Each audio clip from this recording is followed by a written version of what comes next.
The planet's puppet masters almost surely have a plan. There's clearly maybe something there beyond the realm of man. And until you've thoroughly tested every last close-trusted view, I find the more you think you know, the less you really do. That's true, Dr. Zayas. Very well. Where would we be without THC? 'Cause we know they're lying to us, just don't know to what degree. Yeah, where would we be without THC?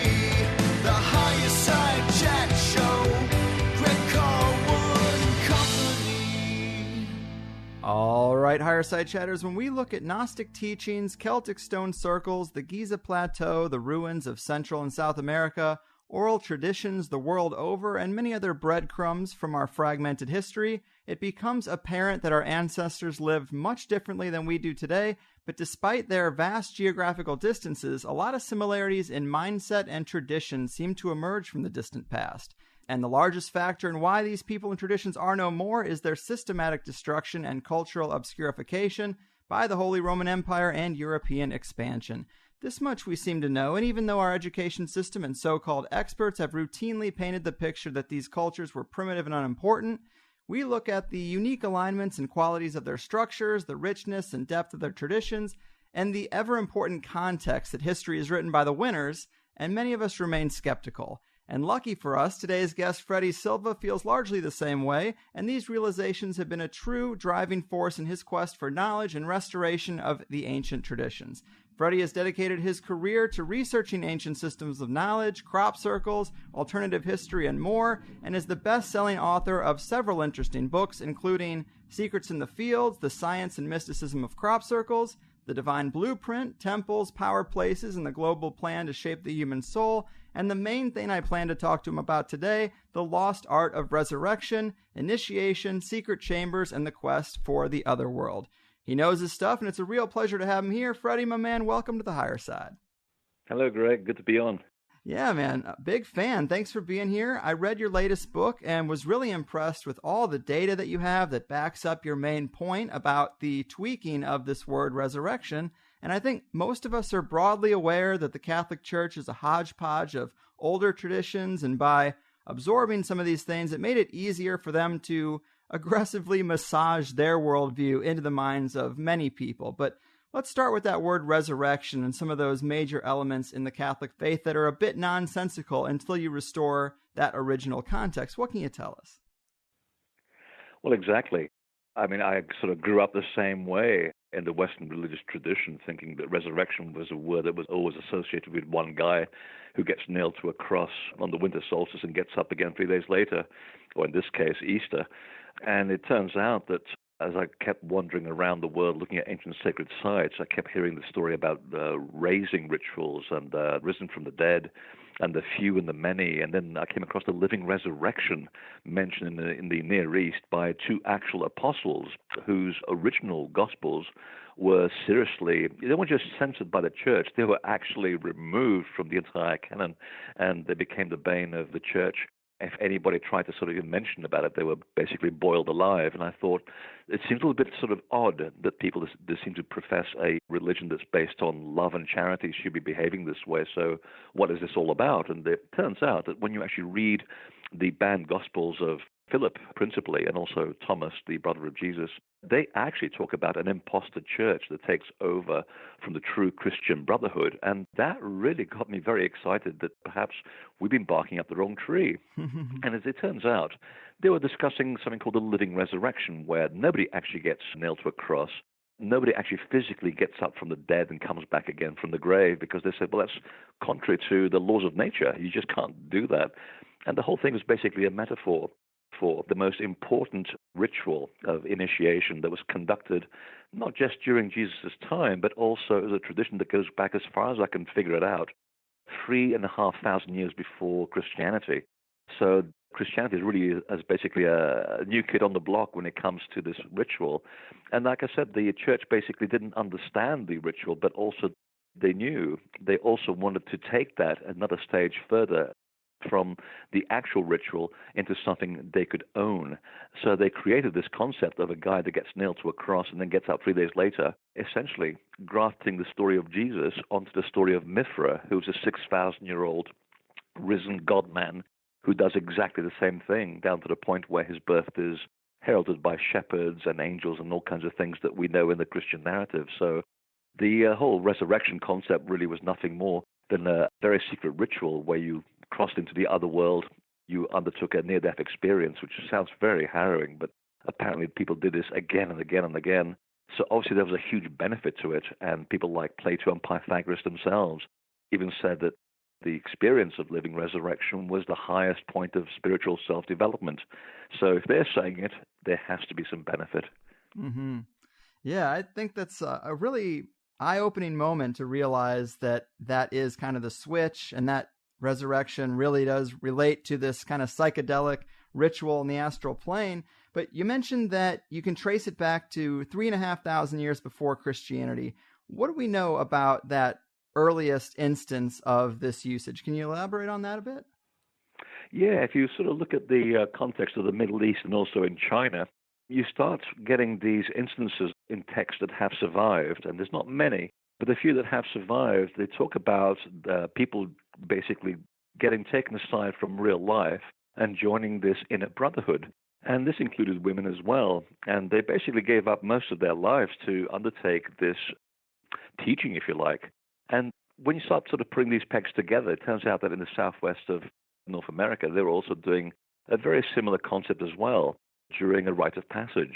And what they shared in common was the fact that they basically went into learning the secret mysteries, teachings of how the universe really works, the mechanics of nature, how to control those mechanics, and also how to learn about the true mystery and the importance of the soul.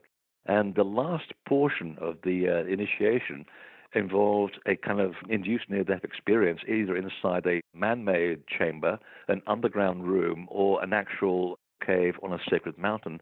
And in China specifically, these people were called the gentlemen of the way. And it wasn't specifically geared towards men. It was basically a euphemism that covered everybody that did this.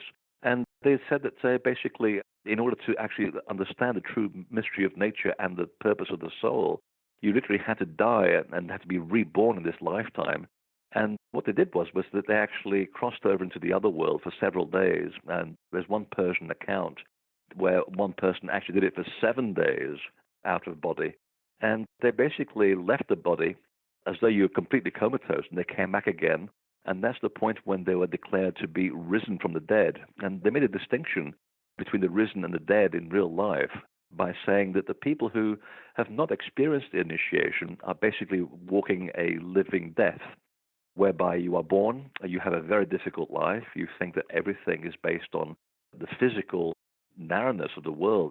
In other words, everything that exists literally is what is physical and what you can see and what you can touch, and then you die. And these people had an earth-shattering experience where they were shown that actually that's not how things really are. There's a much bigger plan that takes place in the universe. And once you understand your soul's purpose in this bigger scheme of things, you come back aware, awake, or living. You are truly living yourself, living alive, rather than just walking about as if you have no idea what's going on. Kind of like people who sort of walk down the street looking at their cell phone nowadays and kind of run into cars or get run over by cars. So in a way, it's a sort of a repetitive concept to try and wake up the human soul.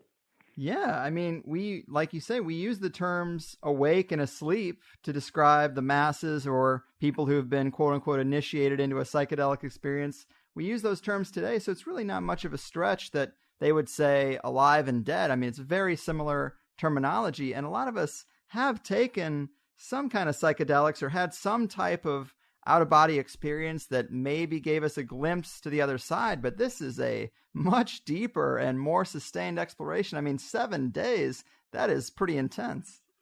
Absolutely. And that was the thing I also asked during this whole research was, how does this differ from something like, a weekend's retreat in the Amazon doing ayahuasca? And apparently it's very, very different. It seems that our concept of shamanism, at least in the last 3,000 years, is a kind of trying to mimic this art that literally is lost. I mean, we don't do this anymore unless you go to some very, very obscure parts of Central America or Indonesia where it's still practiced, and then you really got to know someone who knows somebody else, and that they might allow you to sort of join in. But yeah, because you can do basically shamanism in a weekend, although you really shouldn't. You should take longer than this for preparation. And here they're talking about 3 years of preparation because they recognize that in order to have a voluntary near-death experience, they actually had to prepare you in all kinds of, not just mental ways, but practical ways. And the connecting point between the two was the fact that they too also took a narcotic.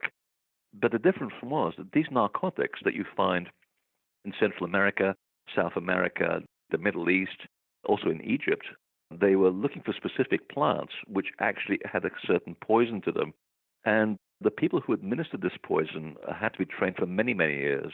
It was a huge responsibility. If they slipped up on any moment of the procedure, they would be disbarred for life. I mean, they were really serious about this because they understood that these poisons, if you take them in a certain dosage, they can actually help calm you down, kind of like an anesthetic. Because when you think about it, after 3 years, you're being told, well, at the very height of your initiation, you're going to die, and then you're going to come back 3 days later.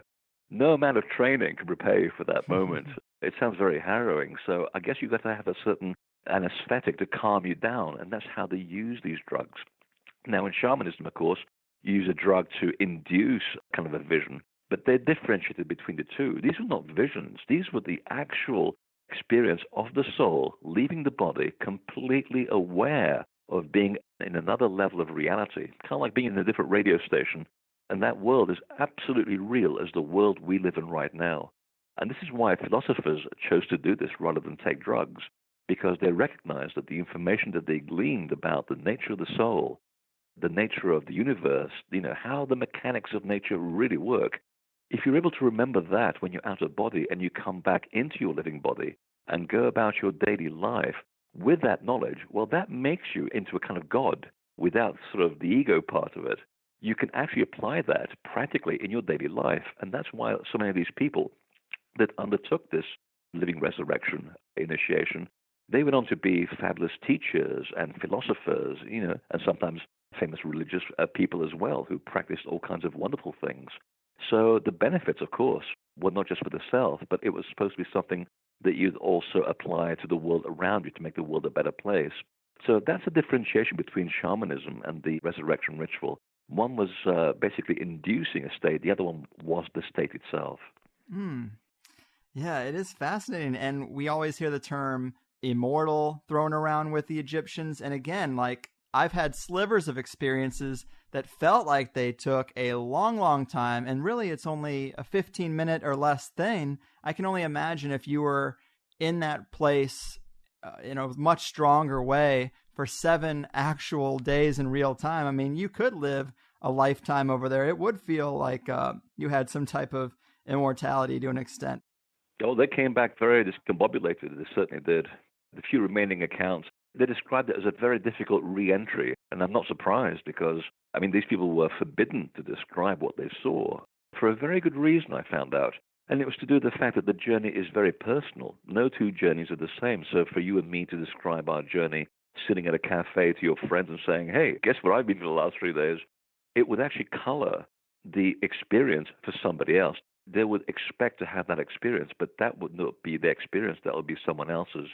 And what the priests and priestesses, and in fact the women actually had the highest level of guardianship over the actual process, by the way, which is something that the church completely removed. They basically recognized that you had to go in with a completely empty slate. This was your particular journey, not somebody else's. Otherwise, you're getting a false impression, and that's not what the point was about. Mm-hmm. That makes a lot of sense.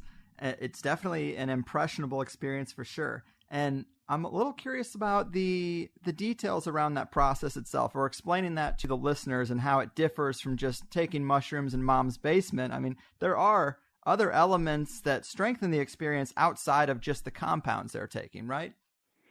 Yeah, and it was a very strict science. And again, I had to piece this together piecemeal, going around the world looking at similarities, because so little of the information survives, and what little there is, you really have to go and look in some very weird places to find it. And once you find it, it's a matter of like knitting together this big vest of a story.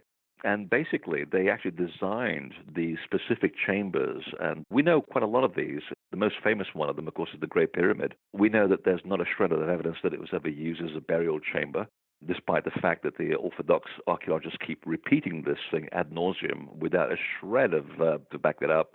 And anyone that's actually had some quiet time in the King's Chamber knows that there's something very unusual about that place and the box itself. Even the dimensions of the actual chamber are very specific. So if you've actually undertaken the route from the bottom of the pyramid all the way up, you can see that you start at this well, which is a very roughly shaped room under the actual pyramid. And as you progress up the chambers and the passageways all the way up to the top chamber, the stone gets more refined and more polished. And that, in the esoteric terms, is a metaphor for the polishing of the diamond. So you start off as a rough diamond at the bottom, and you end up as a polished stone at the top. And that tells you exactly what these buildings were doing. So basically, they would make sure that, first of all, that the locations were specially chosen for their geomagnetism, and every single sacred space on the face of the earth, and specifically places for out-of-body experiences, were located at the geomagnetic hotspots of the earth. Then they would go around looking for some specific stones. If anybody's ever paid attention to the building methods of these temples, you know they didn't just choose the stone that was lying around that was so convenient and so cost-effective. Sometimes they would go as much as 400 miles down the Nile just to pick up the right stone. So you look at these things and you figure out, these stones have a specific type of quartz, which when you put them under pressure creates a piezoelectric effect.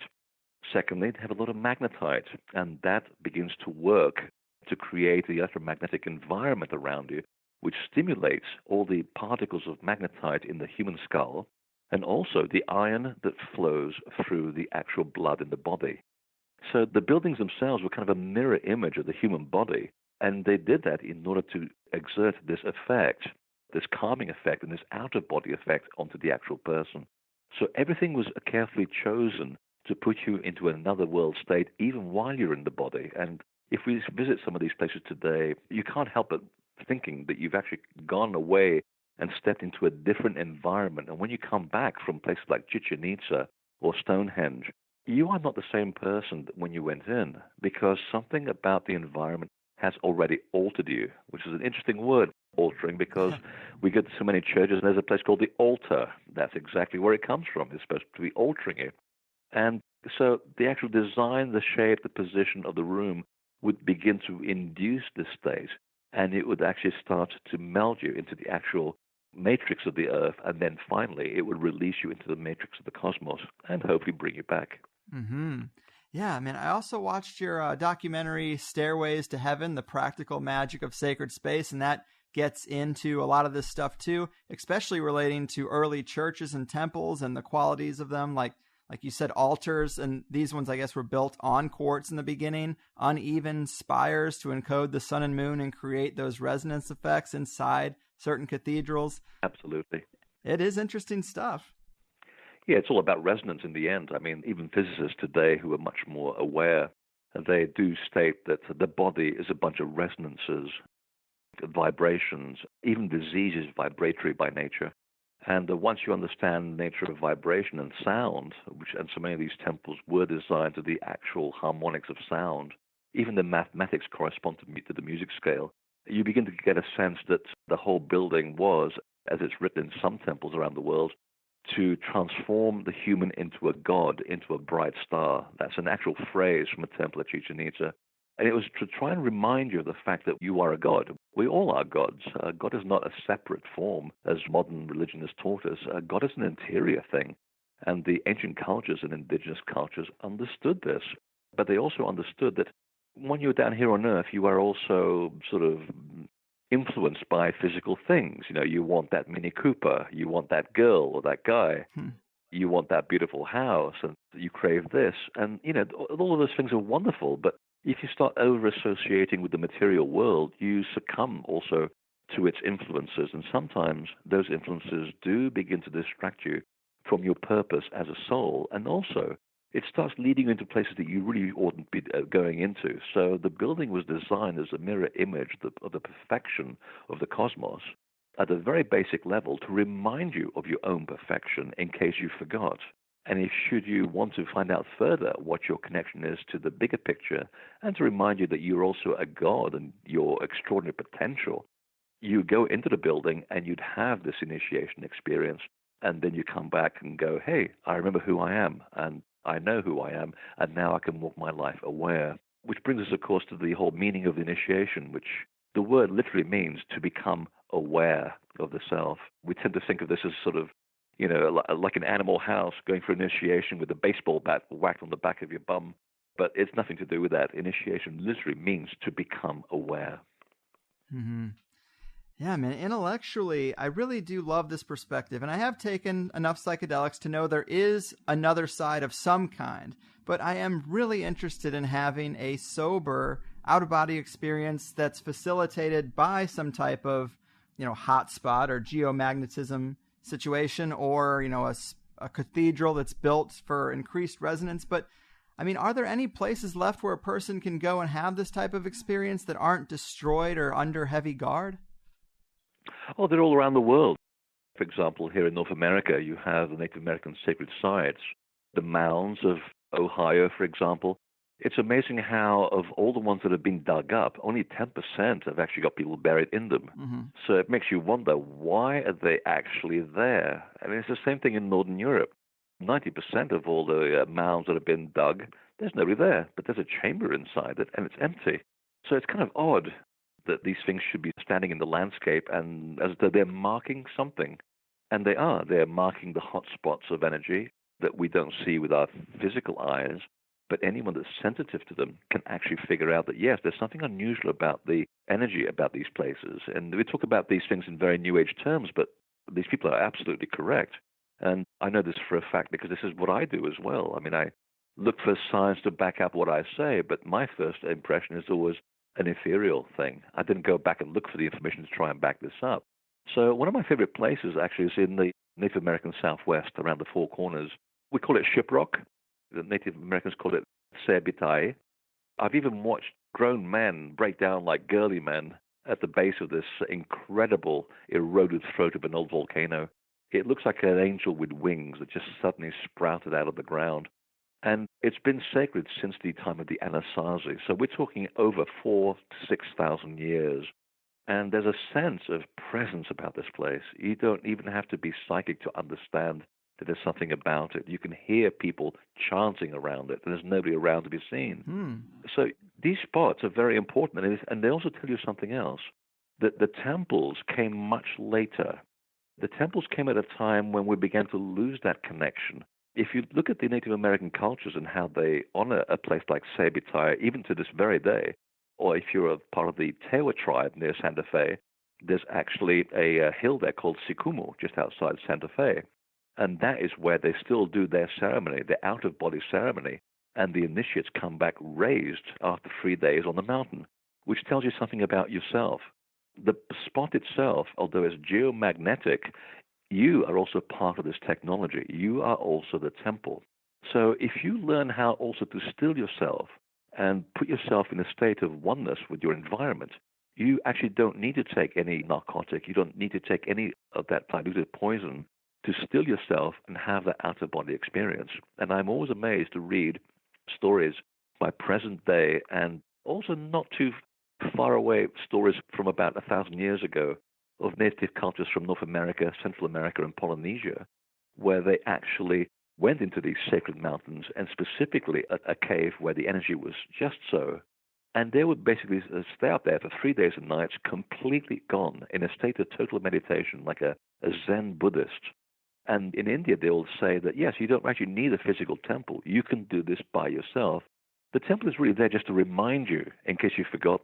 And one of the things that I was told was that Kriya Yoga, as it is practiced in India, is actually one of the closest approximations to the resurrection ritual that was performed all around the world. It's a way to completely harness the electrical energy of your body. You then have to still your breath, lower your heart rate right down to 1 beat a minute.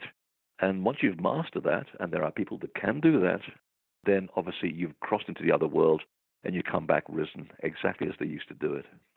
Man, that is amazing. And I have been lucky enough to visit a lot of sacred sites, places where people say they do feel a serious energetic effect, and I've never felt anything. And maybe it's because of the crowds, or maybe the magic is duller than it used to be or something. But I guess what I would ask is, are there specific actions that you could recommend, or something that would maybe nudge that type of energy effect along?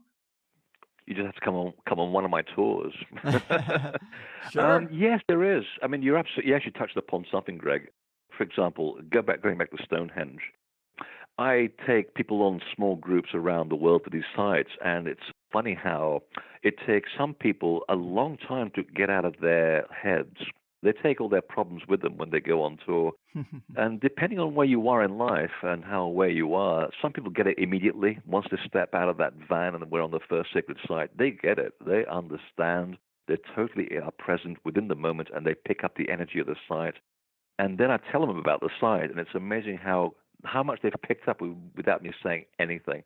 And then you get the odd person who, still inside their head, they're thinking about their mortgage payments and the politics of the moment, and it takes them a few days, but by the end of the week, they too have begun to realize that when you walk to these sites at specific times of the day in a certain calm state, yes, you do come back and you begin to question the world around you. You begin to perceive that the world around you is very different, and you see things with different eyes, and that's how you start doing it. It's very simple, actually. But you're right, you do have to get away from the crowds. When you go to this place like Stonehenge and there's 100 people, or 200 people sitting there doing selfies and stuff, Right. and you look at the stones, and I do this all the time, and I go, they're just a bunch of rocks. They really do feel like a bunch of rocks. They look bored and they're switched off. Well, the temples do switch on and off. In fact, the Egyptians were very good about describing this, and they wrote about this copiously. They talked about how the temple is a living, breathing organism. It's not a bunch of rocks. It's actually a person. And the priest actually used to go into the temple before dawn and wake up every single part of the temple, every room, as though they're rousing a being from slumber. And it's not just a romantic notion. We have science that can back this up now. We've planted electrodes around sacred sites like Stonehenge and Avebury in England, and also in Karnak in Northern Europe. And we found that, yes, the energy does go down during the night, and just before dawn, something weird happens. The site begins to suddenly open up, and it attracts all the electromagnetism that's flowing around the land, and it draws down also an energy from the atmosphere. And suddenly, and this is using measurable techniques today, the site begins to suck in the energy at twice the rate of the surrounding land the moment the sun actually comes up. And then the stones actually harness that energy like a battery throughout most of the day, and it's slowly, like a person who's worn out after working, the energy declines towards sunset, and the whole process repeats again and again. But if you're just standing there looking with 200 people at Stonehenge trying to take photographs, it just looks like a pile of rocks. If you go there afterwards, after hours, and you pay a lot of money to get special access, kind of like the Great Pyramid as well, the place is very, very different. It reacts to you, and it also reacts to your intent. In fact, it even knows that you're coming. If you prepare yourself before you go to these places, they pick up on that. These living beings pick up on you. And when you get there and you've done your preparation and you're quiet and you're humble, you'd be amazed at how the stones suddenly feel. It's like being in contact with a family that you've always wanted to have a good time with, and you never want to go home, despite the fact that you've filled your belly up with turkey. That's how it feels. I love it. And I know you actually are speaking from personal experience, because you've had a pretty intense one in a pyramid that you've described in writing and in interviews in the past.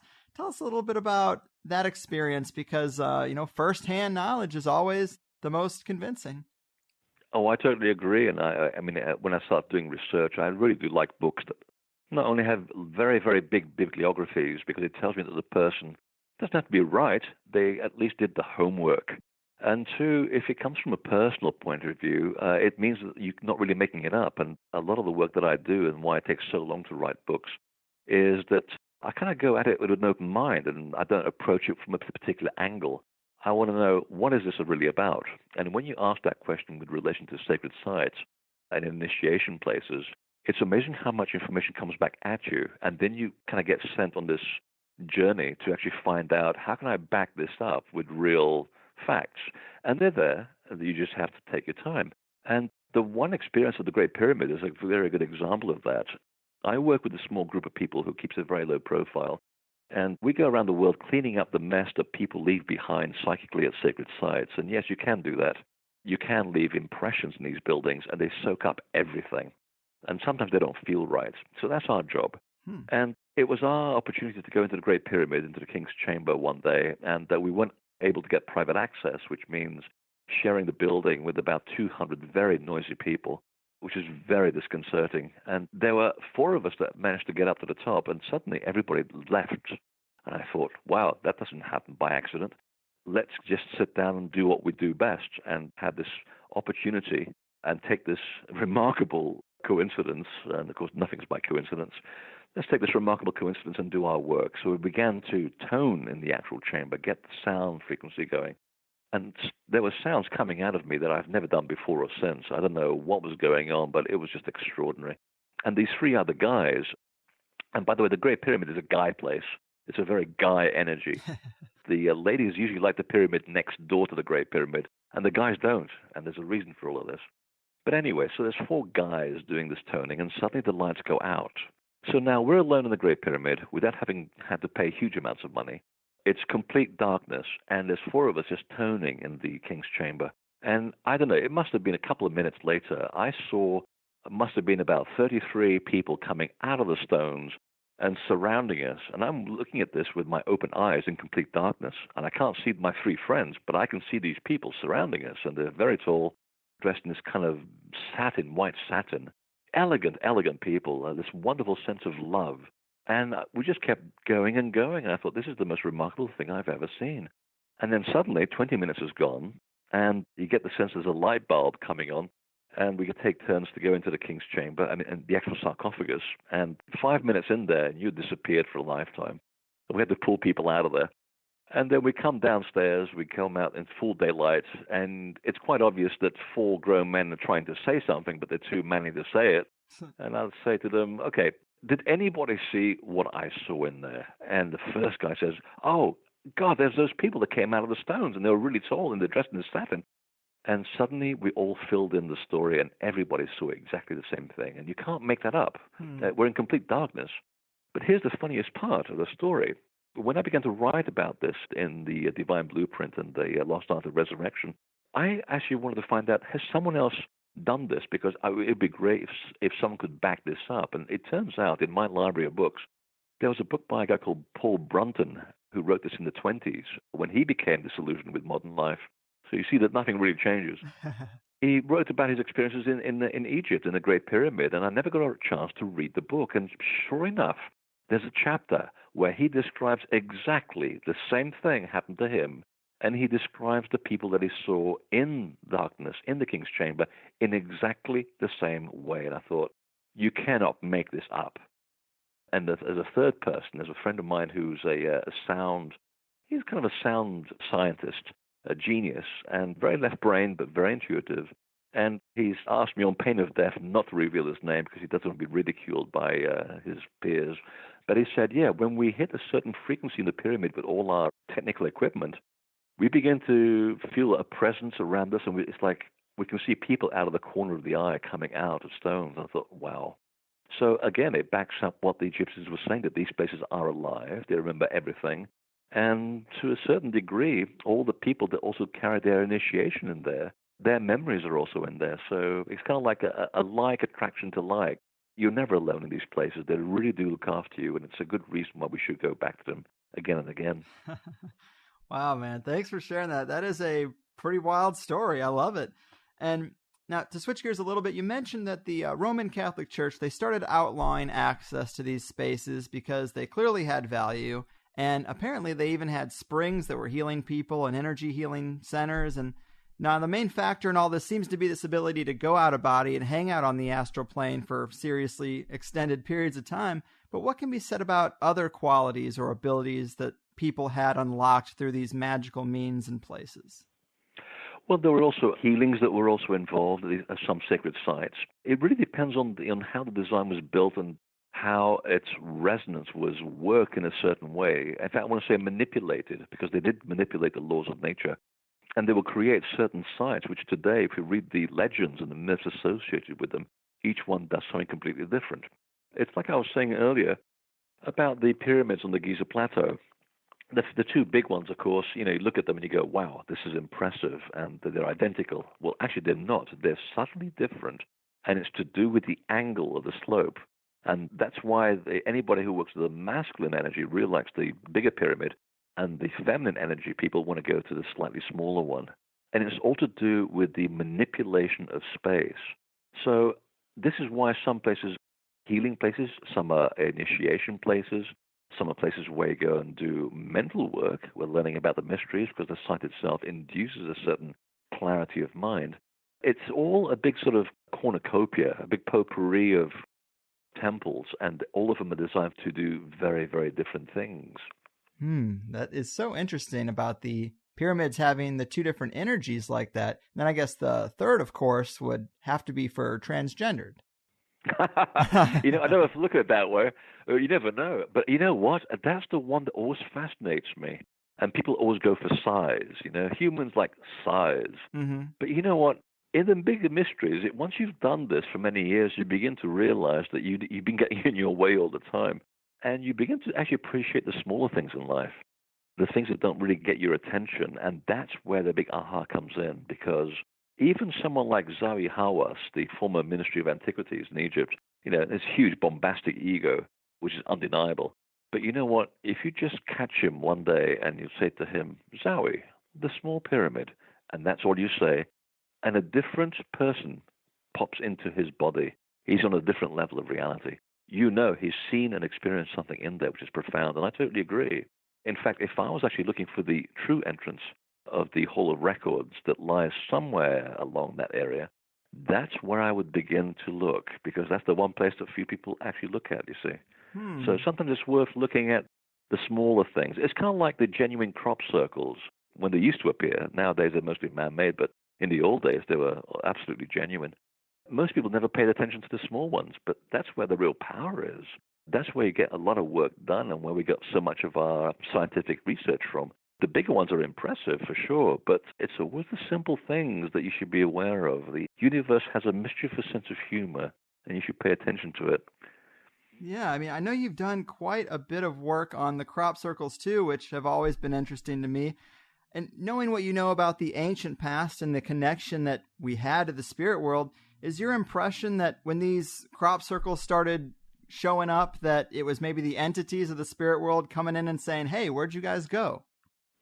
Oh, absolutely. And we have good proof of this as well. And one particular group consciousness, I call them a group consciousness, but to me they're real people. They're kind of behind the original phenomenon, and they seem to appear in different times of history under different names. Sometimes we call them the Watchers, sometimes we call them the Shining Ones, sometimes we call them Guardian Angels. And they basically said that, you've got to think about the association between crop circles and temples, and they were absolutely right, because everywhere where there was appeared a genuine crop circle, it was always next to an ancient sacred site. Now, we stopped building sacred sites in the last 2,000 years, 2,500 years. The only time we've really put an effort into doing things for the real reason, with good intent, was the Gothic building cathedral period, which was put up by the Knights Templar and the Cistercian monks, who were doing exactly the same principles as the Egyptians. Exactly. And also over in Angkor Wat, at exactly the same century, this massive 60-square-mile series of temples suddenly was erected. So after that, there's nothing. And that's why I think the crop circles are so important, because they also are built on the same principles as a Stonehenge or as a pyramid. Just happen to be placed on serial crop. And they're filling in a gap in our connection and our consciousness. And it was always said that the temple was a mirror image of the cosmos, and it was supposed to remind you of your godliness when you forgot.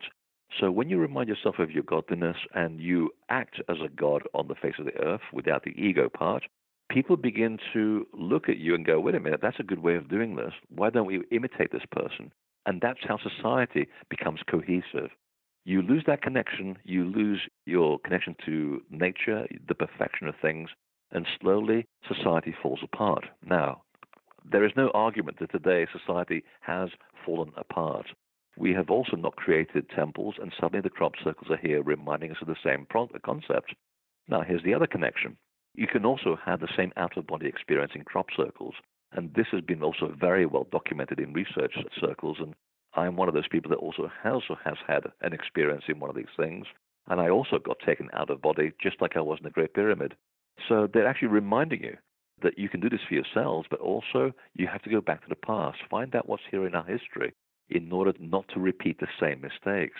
So that's the bigger picture that these entities are trying to tell us, that they used to come here at certain pivotal times in our history, and they mentioned certain periods around 2600 BC, for example, when they actually appeared as the Shining Ones in Egypt, and oddly enough, they also appeared as the Watchers in England at the same time, and suddenly we get a big construction boom of pyramids and temples at that moment. And they said that because their frequency was so high compared to normal human frequency, they had to manifest bodies that take in that frequency. And that means that they had to be very tall, unusually tall, and also have the elongated heads because, as we know today, Homo sapiens requires a large frontal lobe in order to do mental processing. That's how we get out of trouble. And sometimes we get into trouble as well by thinking ourselves too much into it.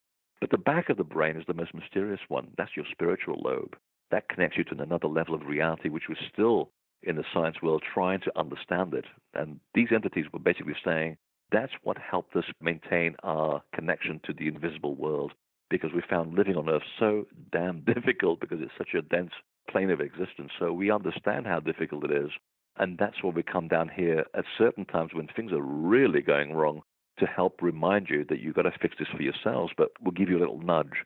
And that tracks very nicely, not just with the crop circles, but also the building periods of temples around the world, and specifically the ones used for initiation, because they seem, from my research, this building period of temples seems to precede major cataclysms on the earth when things really go wrong, and usually within 50 to 100 years.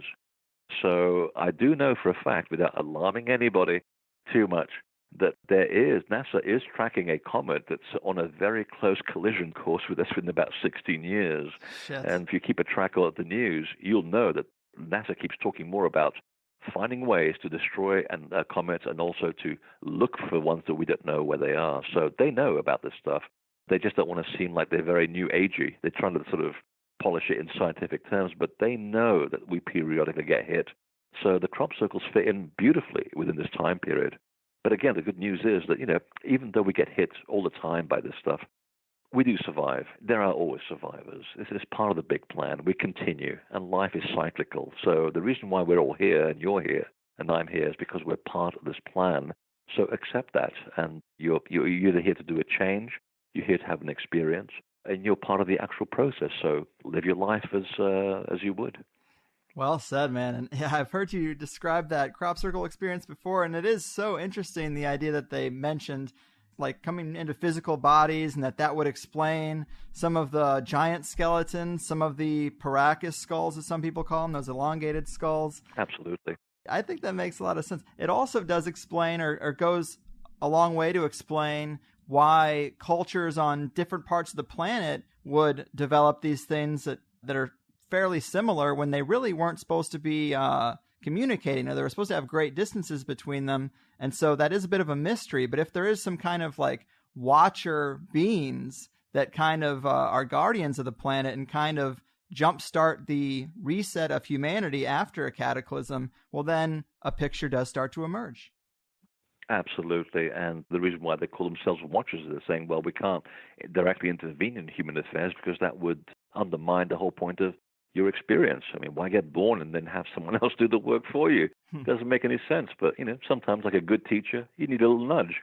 And it also ties in nicely all the disparate cultures that talk about exactly the same process. I mean, the process of initiation and living resurrection was described all around the world. So, yes, how did they get the same story? I was just in Central America and also in Peru, and I wasn't expecting to find this concept of resurrection down there. And my God, I found it all over the place. And in fact, I just put half the information new information on a DVD, because I was amazed how much the temples of the Andes are actually exactly the same process that you find, say, in the Egyptian temples when no one was ever buried. And yet on the walls, it tells you exactly what the building was used for, and it was for this out-of-body journey where you expected to come back and get on with your life. And yes, all of the stories that follow all of these teachings also are associated with unusual people that came across the ocean from a sinking land. They suddenly appeared with all the knowledge of the cosmos, the knowledge of the stars, animal husbandry, how to domesticate crops. I mean, they came with their own built-in library of books. So these people were obviously a brain trust. They'd been around quite a bit, and the cultures also said that they helped bring humanity from a state of bestiality back into a state of elegance and grace.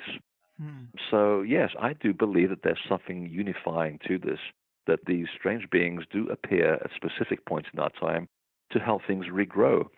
But again, we can't take this for granted, and we shouldn't take this for granted. You know, it's like the Hopis say, we are the ones we're waiting for. We have to do this for ourselves. Otherwise, it nullifies the whole point of coming here and going through this, horrible process of coming into a physical body as a soul, getting whacked in your bum by a doctor when your mother gives birth, and then having an existence and then you die. There's more to it than that. There really is. Right. And have you taken much of a look at the Tibetan area? Because that culture's been pretty isolated, and we hear about their mystical traditions that seem to have survived and remains fairly undisturbed. Have you looked at them and kind of seen where the pieces fit with this larger story? Very difficult to get information from them for obvious reasons. One of them being that much of it never got translated into English. Secondly, because so much of the areas around Tibet and Nepal, obviously a lot of the books have been stolen by the Chinese. They haven't been burned by them, to be honest. They've actually been removed. So obviously the Chinese authorities are kind of like the church repeating itself in Europe. They're curious about it enough to keep the information, but they will steal it. There was one very important thing that I did come across, and that was of an actual drawing that was made by a traveling monk from Europe that went all the way to Tibet. Actually, it was Nepal. I beg your pardon. It was Nepal. And he said that he was amazed that when he got there, that he heard the story of this resurrected God-man who goes into this box. That's right. He goes into this box, this sarcophagus, on the winter solstice, and he comes back 3 days later as a risen God-man called Iao, and he then is nailed to an actual cross, a foliated cross, and he actually drew these. I actually have the drawings in the book of The Last Art of Resurrection, which is astonishing. And this monk, who was a Christian, said, I couldn't believe this, that this story was at least 500 years older than the story of Christ we had been taught, and that's what he actually wrote. And you quite clearly see in this drawing that was drawn from an original source, clearly showing that there's a man coming out of a sarcophagus. He has a little sort of dot on his forehead, just like a Zen Buddhist would today. And also he is also nailed to this cross that has foliage all over it. So in other words, anybody from Northern Europe would have looked at this and said, yes, he's the representation of the green man, the revitalizing, foliated man of nature that on the winter solstice comes out of the woodwork. He represents the light that suddenly begins to overwhelm the darkness at that time of the year. So it's as much symbolic as it is practical. But they said that, there were people, actual human beings, who then looked at this metaphor for the rejuvenation of life, and they would actually undertake that very same journey as part of their initiation concepts. And this is where it gets a little bit confusing to some people. Now, was it a metaphor? Was it real? Well, the initiation was both. It was the concept came first. This is what you're supposed to be doing. You're supposed to be mirroring the regenerative cycle of nature. And hey, you can do this also for yourself. You can regenerate yourself. You can go from being a dead person, someone who basically does not see the big picture, and you can basically give yourself a rebirth, a resurrection, and you can come back as a living being, and you go about living your life fully aware. So that's where the concept really comes from, and it's amazing that even they had the concept of the man nailed to a cross 500 years before Christ. Yeah, that is fascinating. And you are right about kind of Tibet and China. Their relationship really does have parallels to that same struggle in the West. And if we were going to talk more about that loss of this tradition, because it seemed to be all over the place and pretty well established in the past, can you take us back to that nexus of this deception and how the Roman Catholic Church pulled it off when so many people saw such value in it? It seems like a hell of a task to get the toothpaste back in the tube like that. And when John the Baptist learned this for himself, because he was taught within the spiritual traditions of the Middle East, he brought this to Jerusalem, and it didn't cause a battered eyelid, because the local people said, hey, this is like the old story that we're getting back, and we can practice this again, because the Romans had also outlawed it before the Christians showed up and the Catholic Church showed up. And the idea was that there was sort of a power vacuum, and it really comes back to the idea of ages. The earth and humanity and civilization works in a cyclical motion in ages. And these ages take about 4,320 years to complete. We're at the end of one such age right now, you may have noticed. And things around the sort of change of ages begins to get a little bit scruffy. There's a lot of violence that goes on against the esoteric religions. A lot of people who really understand the bigger picture with regard to initiation and shamanism get, killed or physically nailed to a cross. That was an actual sort of Roman form of torture. And so within this power vacuum, around the time when the Romans show up and also the Persians begin to decimate the Near East, this idea that people could actually empower themselves to understand who they are as a soul and go about aware and awake through life without any fear of death, and they actually wrote about this. They actually had no fear of death after they'd actually gone through the initiation, because they felt that they were liberated. They understood that flesh is just flesh, and if someone kills you, well, I'm going to go and live in the room next door in another level of reality. It's no big deal. They were totally, unafraid. So for the Romans and the Persians and all the other little fascists that were going around at the time, they couldn't handle this, because this is the time of Caesars and great power. You can't have people thinking for themselves. So, of course, the ultimate thing that came from the collapse of the Roman Empire was the Catholic Church. The empire and the church were one and the same thing. They also couldn't handle the idea as a bunch of guys that the women would have the most highest important level of position within the temple. And they thought, no, this whole thing has to be a patriarchal thing, and we're in charge. We're going to be your intermediary with God. You can't say that you can contact God yourself. You have to come through us, because we need a job and a paycheck. And it's literally that crass. It's really that simple. Nothing more heinous than that. And they basically were hounding Emperor Constantine, who was a worshipper of this god-man called Mithra, which is a tradition which I have now found goes back to India in 6000 BC. And here's the story. This god-man Mithra is born to a virgin in a cave. His birth is heralded by shepherds and guardian angels and a star that comes over the cave. He goes away on a walkabout to the sacred mountains for 40 days, has an incredible enlightened vision of how things really are, comes back to teach a religion to the masses. Then he gets nailed to a cross, puts in a sarcophagus, gets up 3 days later, and he's declared risen from the dead.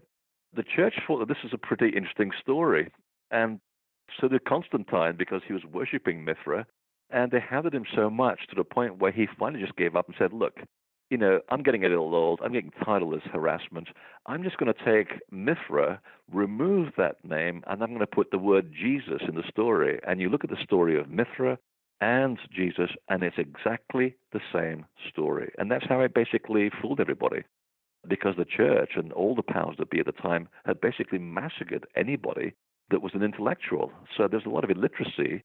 There was no one to challenge this role unless you're actually hiding away in some places like Alexandria. And this is why the library gets burned in Alexandria, because you've got all these dangerous liberals, intellectuals who can spill the beans. So again, nothing new to what we're experiencing today. You always go after the power source, which is the intellect. Anybody who can undo the nonsense that you're coming up with is dangerous to the elite. So we're really reliving this thing again and again, but that's pretty much how the story of Jesus the martyr comes into play. Now, the story is that Jesus was a real person. He was an initiate of the mysteries. And when you understand the language of the mystery schools and how he was an actual initiate, you read the Bible again with this in mind, and suddenly a lot of the stuff that makes no sense makes a lot of sense, because he was speaking as an initiate. That's why the Bible doesn't make any sense. When they describe him as the Son of God, that actually gives away his highest level of initiation. And here's how it worked. You went into the mysteries tradition as a disciple, and you entered the school as a son of a woman. When you graduated from your first year, you were declared a son of a man. If you were able to proceed to the next level of initiation, you would be declared a son of the gods. And if you did proceed with the final out-of-body experience and you came back alive, and most of them did, as far as I'm aware, and you were risen from the dead, you were declared a son of God because you were as a god. That's what it means. It doesn't mean that you are the only person that's a son of God because, surprise, surprise, we all are sons and daughters of God. God is us. It's not some person with a big beard out there. It's within us. So just by saying that in the Bible, Jesus gives away his highest level of initiation. But you have to know the language in order to understand it. And it does make sense. You have a lot of examples in the book where you point out that restored context, and it does add clarity. And I get the desire for power and control, but man, if they just would have had the experience, how would they not just get on board? Like, what was the stick up the Romans' asses that had them destroying this stuff rather than just adopting it and experiencing it like the Egyptians or even the Greeks? Well, because the world, in the bigger picture of things, and this is something that's very deep in the mysteries teachings, you have to understand the bigger picture of cycles. We are here having an experience. We have personal experiences as a soul. We all come here to do an individual journey, and that's fine. But in the bigger cog of things, we also are here to have a collective experience, and that's where it gets a little bit more confusing for some people. Once you understand this and accept it, life becomes very much simpler because every 4,000 or so years, we live out an experience. And the current experience, the current paradigm is about giving away our personal power to the few to understand what happens with that experience. And you can see where now we've learned this. And we're living in very dangerous times right now of chaos where we've, as a culture, understand that, okay, we've understood that giving away our power to few people does not work very well. So let's try something else. This is why there's so much chaos around right now.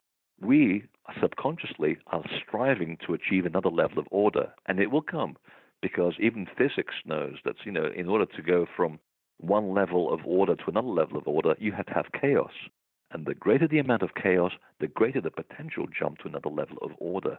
And that's how the universe really works. This stuff keeps happening again and again and again. So the Romans, the Catholic Church, and also, people who are extremists who take, for example, the idea of Islam, which is actually a very beautiful faith, if you just read it for what it is. You've got these extremists who are using this for narrow political gain. They're part of the actual puzzle. Not just sort of playing out this experience, but also waking people up that violence doesn't work, miscommunication doesn't work, lack of cooperation doesn't work. So in a way, these violent acts are also mirrors for us to wake up and bring ourselves together. I'll give you a very good example, actually. When the tsunami hit Indonesia a few years ago, all the governments in the world said, oh, yes, we're going to donate billions of dollars to the rebuilding and humanitarian aid. Absolute nonsense. Hardly anyone gave any money. Most of the money came from donations from you and me to help local people. And it showed that under certain conditions, in a state of great crisis, humans will pull together and look after themselves. And I thought that was a wonderful way of showing that, we do have a certain level of control, but it sometimes does take a catastrophe to bring out the best in us. It's just part of the human condition, unfortunately, that sometimes people have to be shocked into action. And it's just the way things are and the way that things always will be.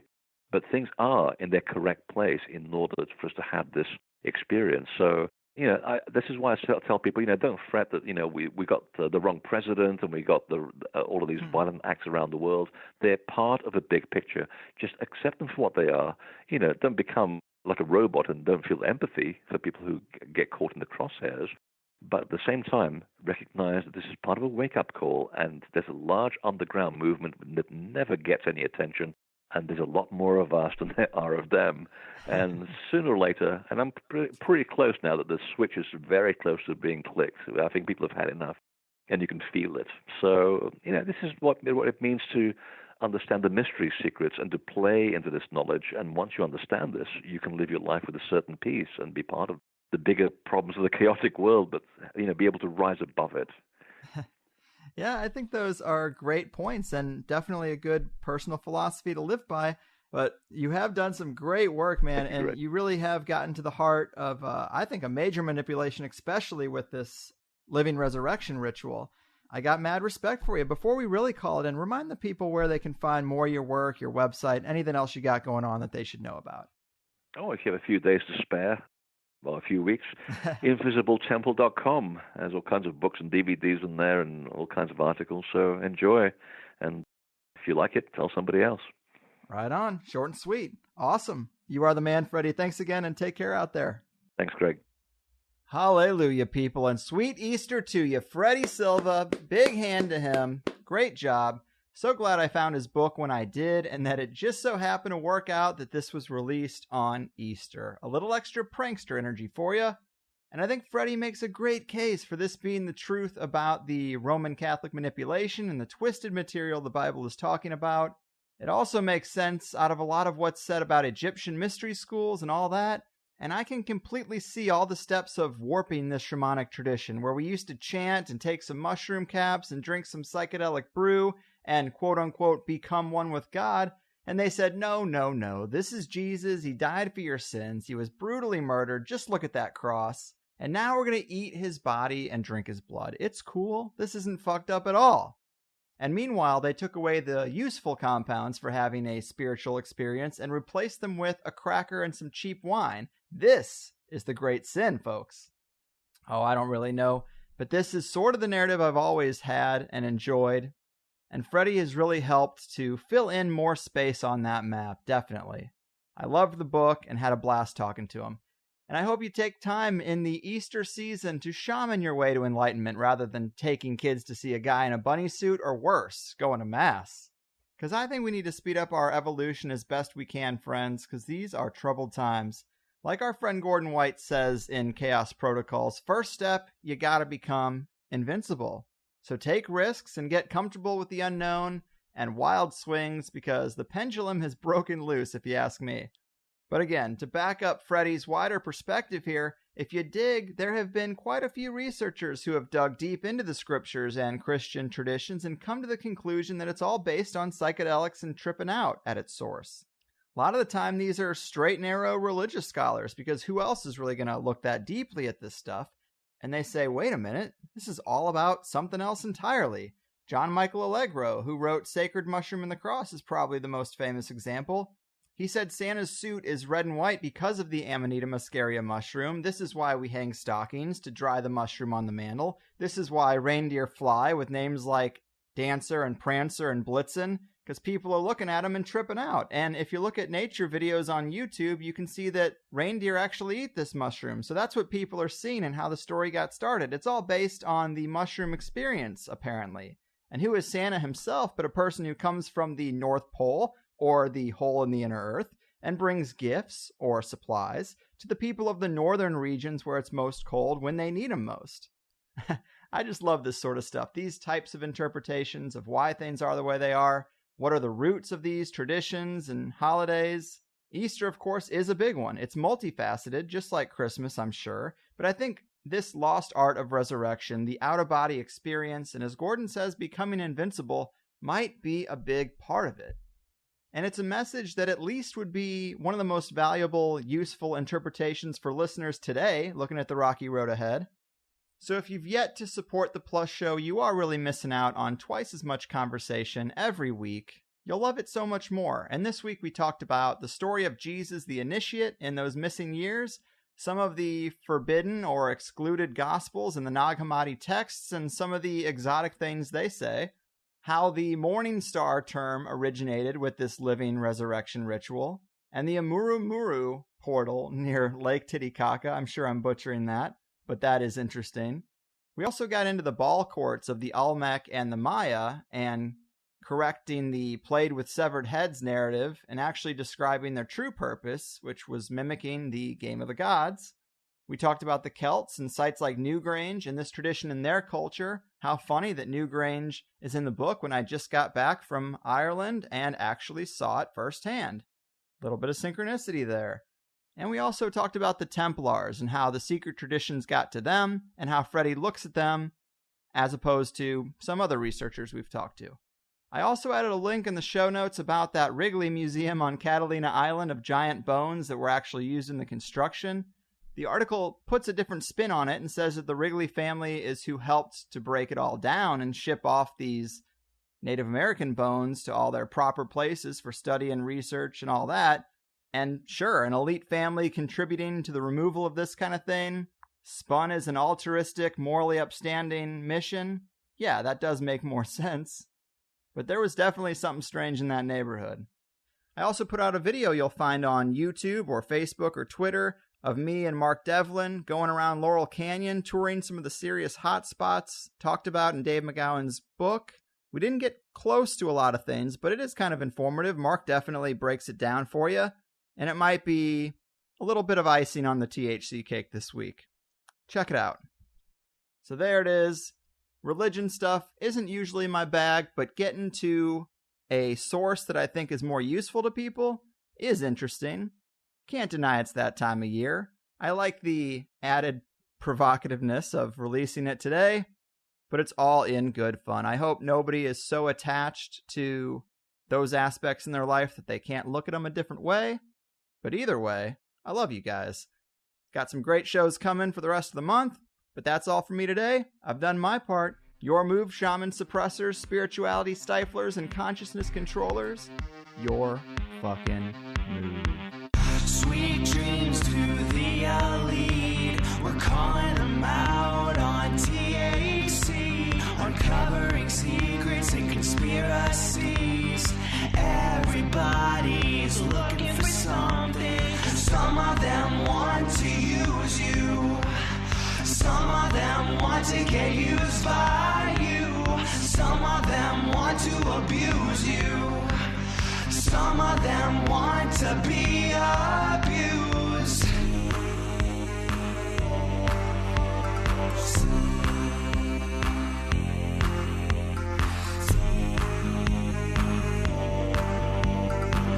Sweet themes on THC.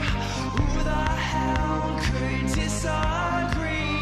We know the rabbit hole goes deep. Everybody's digging for something. Some of them want to use you. Some of them want to get used by you. Some of them want to abuse you. Some of them want to be abused.